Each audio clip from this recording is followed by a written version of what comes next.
Hi everyone! Welcome to my YouTube channel. Ngayon, gagawa tayo o magluluto tayo ng tuna pasta. As you can see, meron na tayo ditong pinapakuluang pasta noodles. 200 grams lang yan siya. Nilagyan na natin siya ng asin, black pepper, kaunting oil, at nilagyan din natin siya ng pamentang bilog at hindi yung durog. Tapos, ano ba nilagyan natin?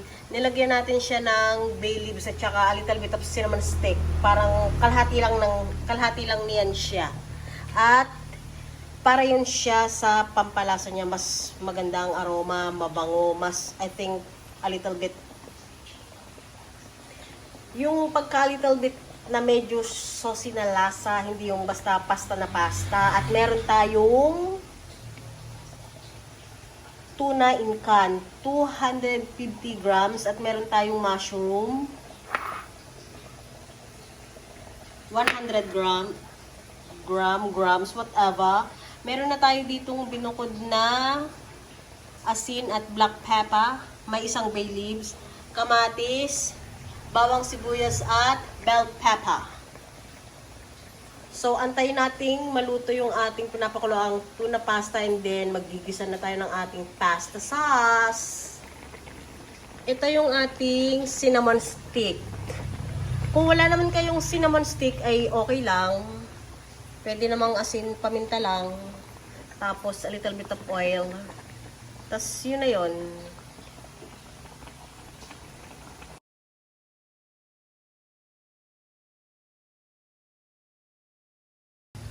Maggisa na tayo. Meron na siyang mantika. Gisa na natin ang ating magkasama na bawang sibuyas. Wow, lapit ang stick.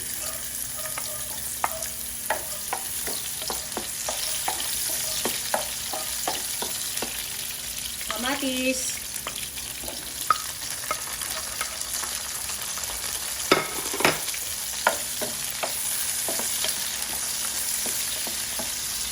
Haluin lang natin siya. Huwag masyadong luto at huwag din masyadong hilaw. Parang little bit of crunchy. Crunchy? Basta ano siya, parang hindi masyadong pag kinagat yung kamatis, crunchy pa din dapat.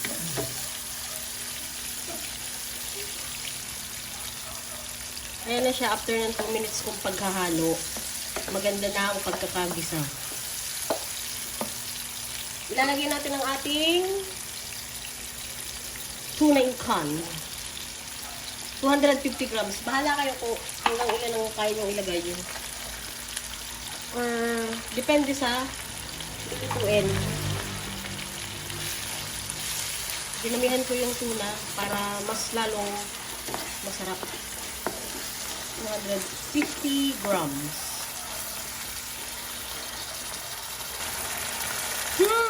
Smells good.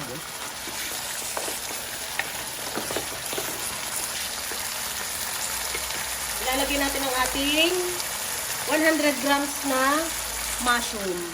Nilagay ko na rin yung sabaw niya para malasa lalong mushroom.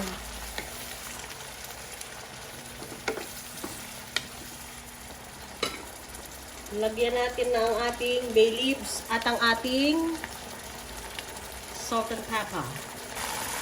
Ilagay na natin ang ating pasta noodles. Wow, ang dami.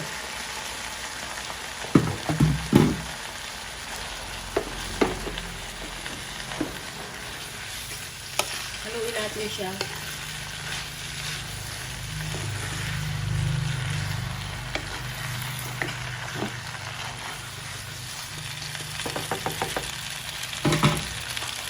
Ilagay natin ang ating bell pepper.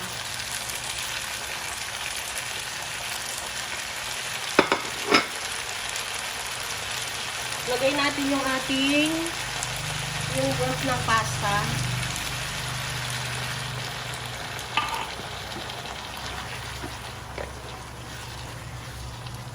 Wow, ang bango.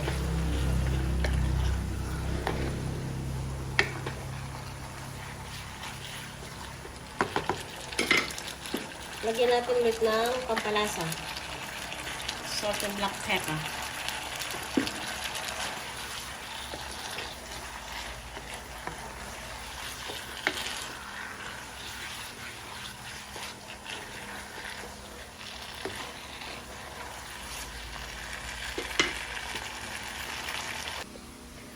Mga Mars, ready to serve na ang ating spicy tuna pasta.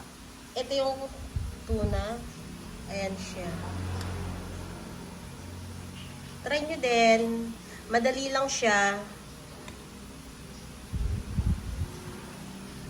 Maraming salamat sa panonood. Ingat! Mga Mars, ready to serve na ang ating spicy tuna pasta.